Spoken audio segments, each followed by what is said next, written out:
उत्तराखंड में 79वां स्वतंत्रता दिवस पूरे सम्मान, श्रद्धा और देशभक्ति की भावना के साथ मनाया गया। स्वतंत्रता दिवस के अवसर पर देहरादून के परेड मैदान में मुख्य समारोह का आयोजन किया गया, जहां मुख्यमंत्री पुष्कर सिंह धामी ने स्वतंत्रता संग्राम सेनानियों को श्रद्धांजलि अर्पित करते हुए ध्वजारोहण किया।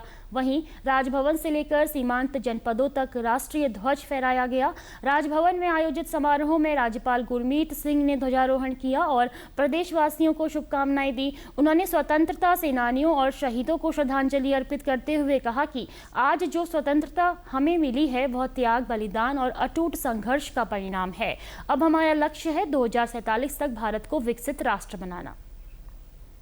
आज जरूरी है कि हम सब इकट्ठे मिलकर अपना 2047 के लक्ष्य को उसको बनाने के लिए, अचीव करने के लिए, उसको सिद्धि प्राप्त करने के लिए उसके संकल्प को आज अपने आप, अपनी आत्मा, दिल, हृदय, अपने कर्म और कार्य से एक दृढ़ निश्चय करें।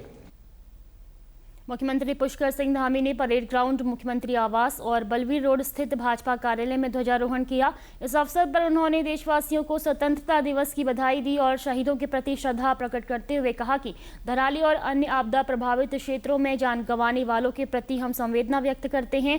सरकार पुनर्वास की व्यवस्था हेतु संकल्पबद्ध है। मुख्यमंत्री ने कहा कि प्रधानमंत्री नरेंद्र मोदी के नेतृत्व में देश ने ऐतिहासिक निर्णय लिए हैं और उत्तराखंड भी नवनिर्माण की दिशा में अग्रसर है।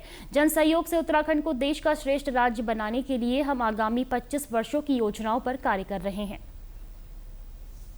पहले तो स्वतंत्रता दिवस के अवसर पर सभी को बधाई देता हूं, शुभकामनाएं देता हूं और देश के अमर बलिदानियों को, देश के हमारे सैनिकों को, अर्धसैनिक बलों के हमारे सैनिकों को, सभी को अपनी ओर से श्रद्धा सुमन अर्पित करता हूं, जिन्होंने देश की सुरक्षा के लिए, देश की रक्षा के लिए अपना सर्वोच्च बलिदान दिया। विधानसभा अध्यक्ष रितु खंडूड़ी ने भी ध्वजारोहण कर प्रदेशवासियों को शुभकामनाएं दी। विधानसभा अध्यक्ष ने कहा कि आजादी का यह पर्व हमें अपने कर्तव्यों, मूल्यों और देश हित में योगदान देने की प्रेरणा देता है। हम आज के दिन याद करते हैं उन क्रांतिकारियों को, उन देश के भक्तों को जिन्होंने अपने प्राणों को न्यौछावर करके हमें स्वतंत्रता दिलाई, और उन भारतीयों को भी याद करते हैं जिनका कहीं नाम नहीं है, लेकिन उन्होंने इस देश को आजाद करने में बहुत बड़ी भूमिका निभाई। वहीं सचिवालय में आयोजित कार्यक्रम में मुख्य सचिव आनंद वर्धन ने ध्वजारोहण किया और अधिकारियों, कर्मचारियों और कार्यक्रम में बच्चों को राष्ट्रीय पर्व की बधाई दी। उन्होंने कहा कि यह दिन उन असंख्य ज्ञात अज्ञात सेनानियों के बलिदान को स्मरण करने का दिन है, जिनकी वजह से हम स्वतंत्र भारत में सांस ले रहे हैं।